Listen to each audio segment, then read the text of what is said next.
Hello and welcome বন্ধুরা।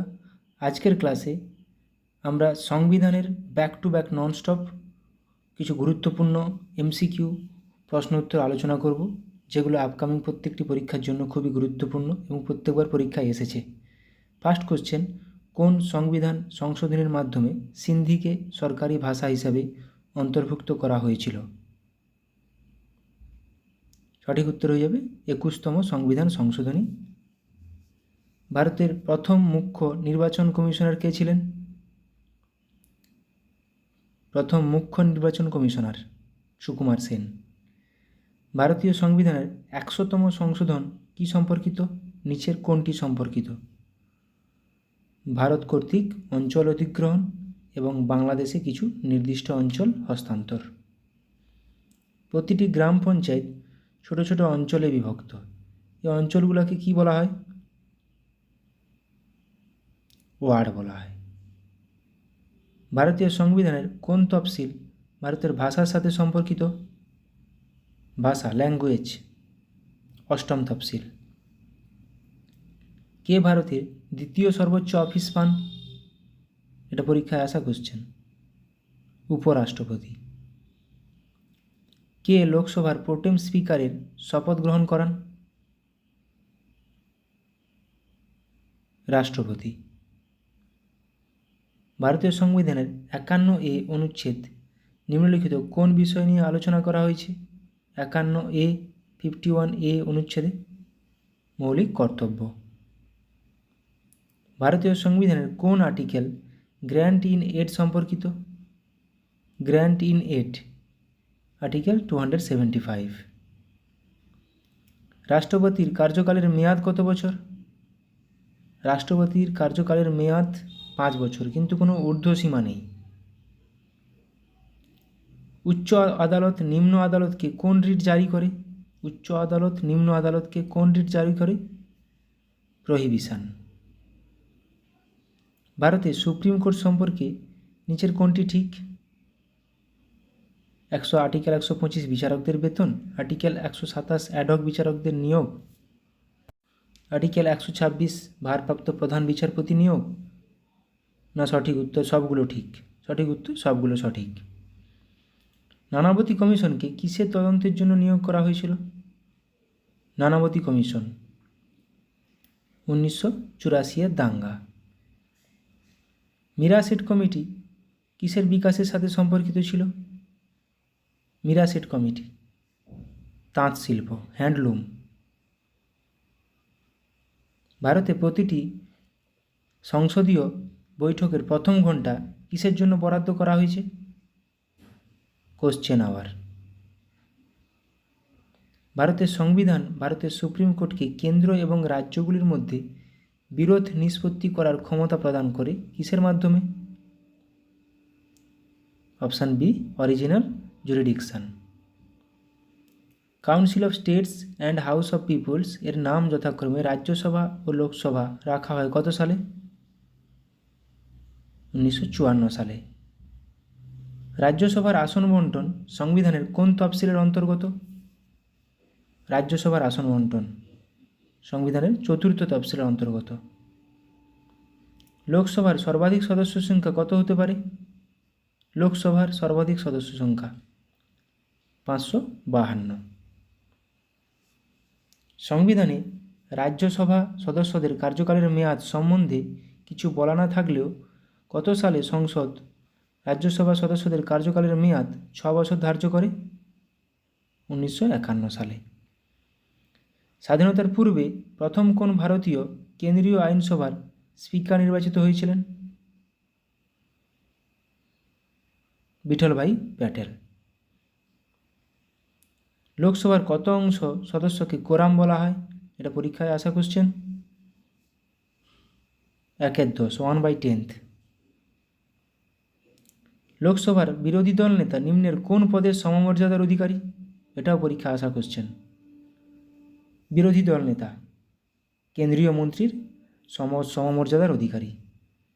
ভারতের সংবিধানের নির্দেশাত্মক নীতিগুলির মূল উদ্দেশ্য হল কি? নিচের কোন অপশানটি? কল্যাণকর রাজ্য প্রতিষ্ঠা করা। ভারতের প্রথম উপপ্রধানমন্ত্রী কে ছিলেন? উপপ্রধানমন্ত্রী সর্দার বল্লভভাই প্যাটেল, অপশান ডি। এটা সবার জানা আছে। নিচের কোনটি ভারতের সংবিধানে মৌলিক দায়িত্ব হিসেবে তালিকাভুক্ত নয়?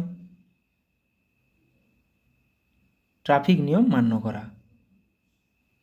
নিম্নলিখিতদের মধ্যে কে ভারতের রাষ্ট্রপতি হিসাবে সবথেকে কম সময় ছিলেন?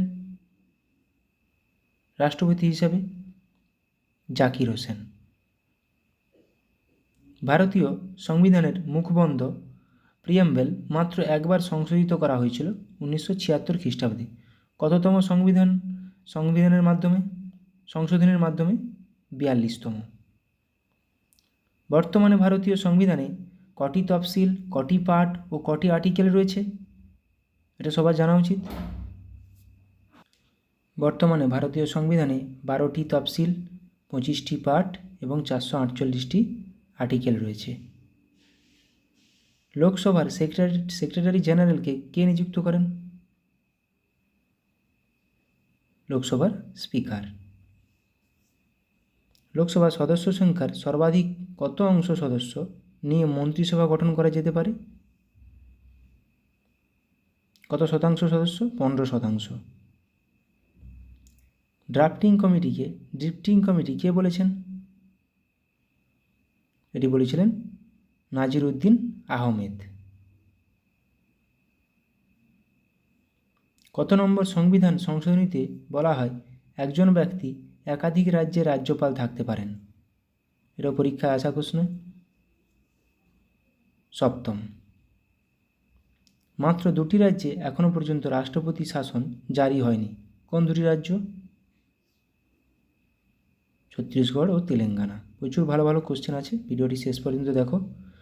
প্রথম কোন মুখ্যমন্ত্রী প্রধানমন্ত্রী পদে শপথ নেন?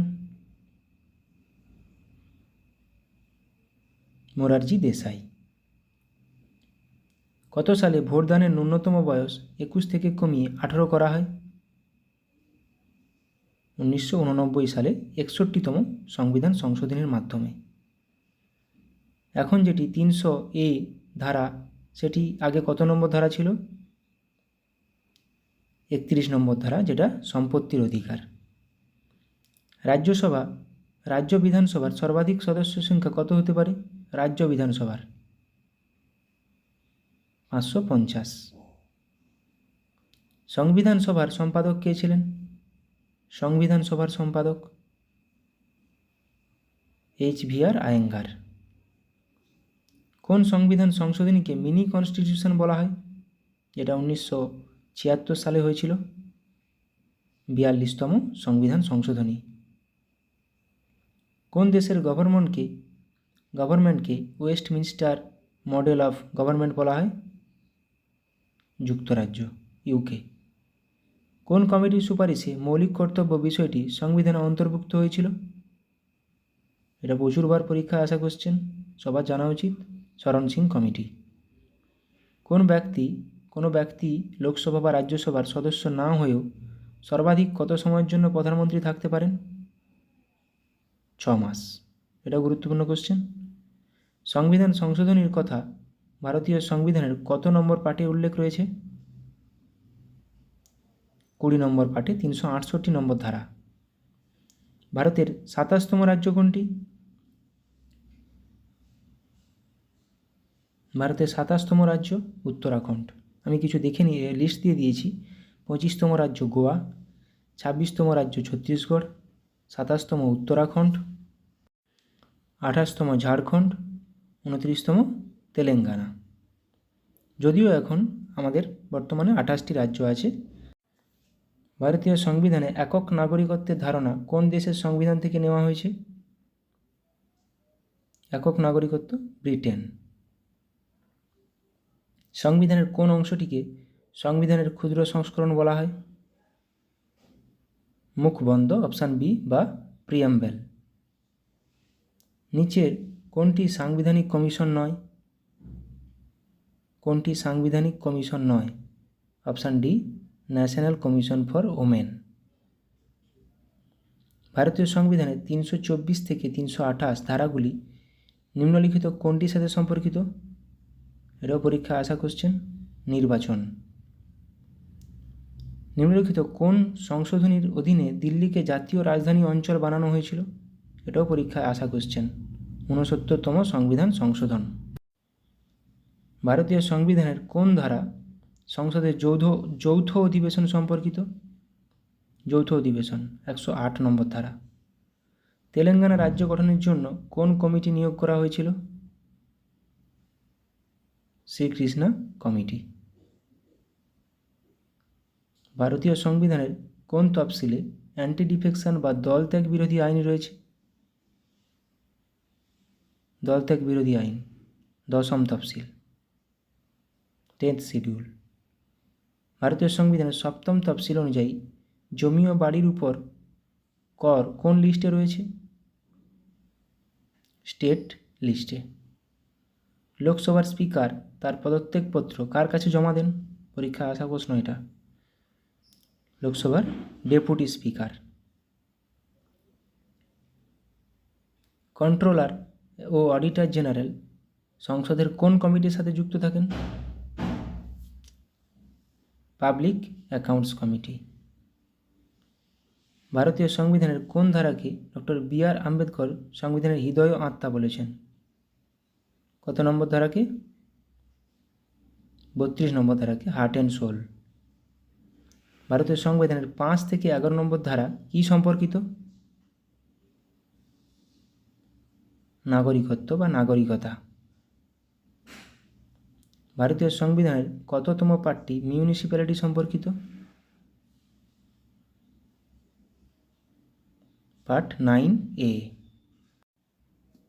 যুগ্ম তালিকা বা কনকারেন্ট লিস্ট এর ধারণা কোন দেশের সংবিধান থেকে নেওয়া হয়েছে? অস্ট্রেলিয়া।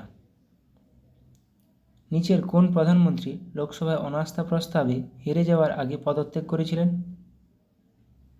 চরণ সিং। নীতি আয়োগ হলো একটি কি?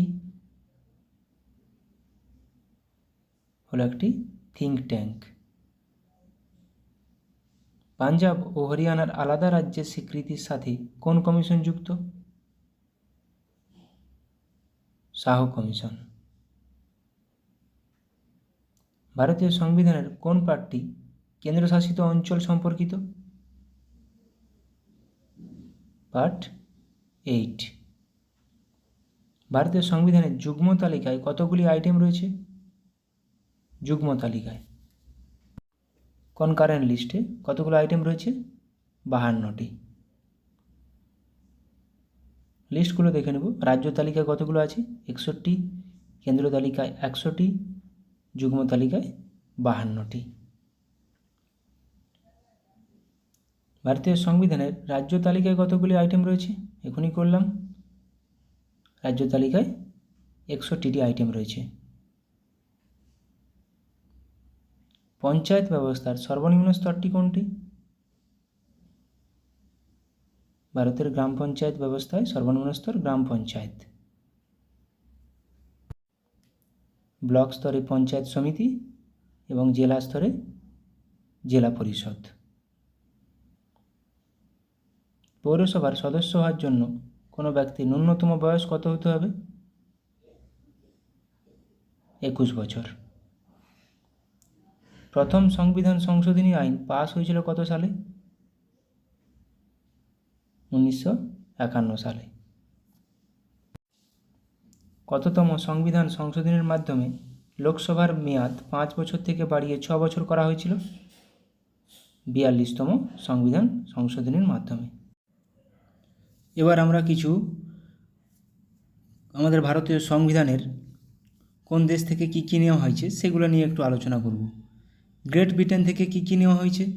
সংসদীয় শাসন ব্যবস্থা, আইনের শাসন এবং আইনের প্রণয়ন পদ্ধতি, একক নাগরিকত্বের ধারণা, দ্বিকক্ষ বিশিষ্ট সংসদ, লোকসভার স্পিকার, প্রধানমন্ত্রী, রাষ্ট্রপতি, শক্তিশালী নিম্নকক্ষ। এখান থেকে মনে রাখতে হবে একক নাগরিকত্ব গ্রেট ব্রিটেন, দ্বিকক্ষ বিশিষ্ট সাংসদ এবং সংসদীয় শাসন ব্যবস্থা। আমেরিকা যুক্তরাষ্ট্র থেকে কী কী নেওয়া হয়েছে? প্রস্তাবনা ও মৌলিক অধিকার।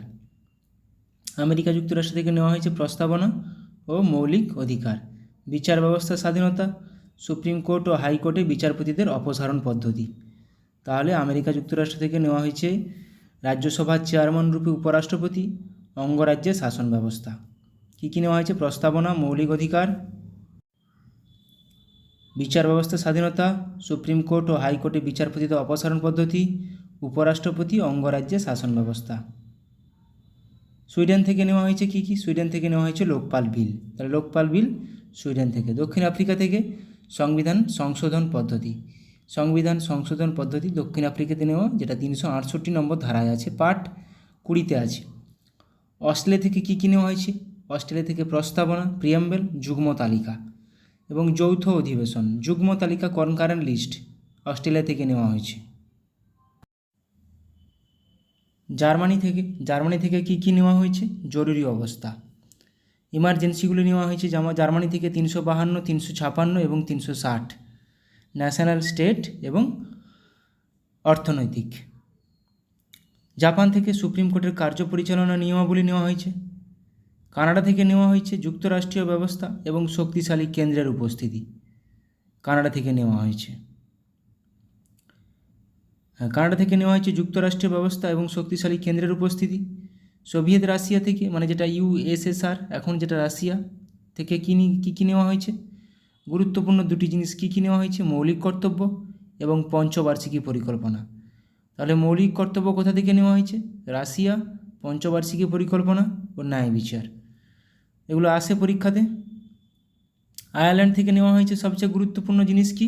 ডিপিএসপি, রাজ্যসভার রাষ্ট্রপতি দ্বারা মনোনীত সদস্য, রাষ্ট্রপতির নির্বাচন পদ্ধতি এবং রাষ্ট্র পরিচালনার নির্দেশমূলক নীতি, ডিরেক্টিভ প্রিন্সিপাল, ডিপিএসপিএ অফ স্টেট পলিসি। তারপরে ভারত শাসন আইন 1935 থেকে কী কী নেওয়া হয়েছে? যুক্তরাষ্ট্রীয় কাঠামো, যুক্তরাষ্ট্রীয় বিচার ব্যবস্থা এবং রাজ্যপাল। ভারত শাসন আইন 1935 থেকে যুক্তরাষ্ট্রীয় কাঠামো, যুক্তরাষ্ট্রীয় বিচার ব্যবস্থা এবং রাজ্যপাল। আয়ারল্যান্ড থেকে ডিপিএসপি, গুরুত্বপূর্ণ রাষ্ট্রপতি নির্বাচন পদ্ধতি। আজ আপাতত এতগুলো কোশ্চেনই করালাম। ভিডিওটি ভালো লাগলে বন্ধুদের সাথে শেয়ার করো এবং কোনো যদি কিছু টপিক ছাড়া হয়ে যাচ্ছে বা কিছু বাকি থেকে যাচ্ছে অবশ্যই কমেন্টে জানাও, সেগুলো নিয়ে আলোচনা অবশ্যই করব। ভালো থাকো সবাই, সুস্থ থাকো। Thank you. এবং 15 তারিখ ক্লার্কশিপের এক্সাম হবে, তো সেইটা মাথায় রেখে পূজাতেও একটু আনন্দ করো এবং ভালোভাবে প্র্যাকটিসও করো, পড়াশোনা করে যাও সবাই। চাকরি পেতেই হবে। আর একটা জিনিস, তুমি যদি কষ্ট করো অবশ্যই তুমি সফল হবে। Thank you.